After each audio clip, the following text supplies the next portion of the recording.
வணக்கம். நான் உங்கள் சபரி டூரிசம். நம்ம பார்க்க போகிற நாடு ஆப்கானிஸ்தான். வாங்க வீடியோக்களை போகலாம். ஆப்கானிஸ்தான் இந்தியாவிலிருந்து 1877 பிரிக்கப்பட்டது. ஆப்கானிஸ்தான் 1927 ஜூன் மாதம் சுதந்திரம் பெற்றது. அதற்கு காரணம் அமானுல்லா கான், ஆப்கானிஸ்தானின் தந்தை. அகமது ஷா துரானி, ஆப்கானிஸ்தான் நவீன தந்தை அகமது ஷா துரானி. இந்தியாவின் எல்லை பரப்பு கொண்ட அளவு 106 கிலோமீட்டர். அதாவது இந்தியாவுக்கும் ஆப்கானிஸ்தானும் நில எல்லை 106 கிலோமீட்டர். இந்தியாவில் வடமேற்கே அமைந்துள்ளது ஆப்கானிஸ்தான். ஆப்கானிஸ்தான் தலைநகரம் காபூல். ஆப்கானிஸ்தான் அதிக இயற்கை வளங்களை கொண்ட நாடு. எலுமிச்சை, திராட்சை, வாழைப்பழம், சுண்ணாம்பு, ஆரஞ்சு போன்ற அதிகம் விளையும். ஆப்கானிஸ்தான் செல்வ செழிப்பற்ற நாடாக இருந்தது. தற்போது உணவு பஞ்சம், பொருளாதாரத்தில் பின்தங்கியுள்ளது.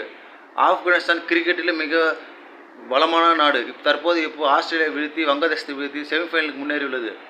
வீடியோ பிடிச்சிருந்தால் மறக்காம லைக் பண்ணுங்கள், ஷேர் பண்ணுங்கள், சப்ஸ்கிரைப் பண்ணுங்கள். நம்ம சேனல் சபரி டூரிசம் 1995.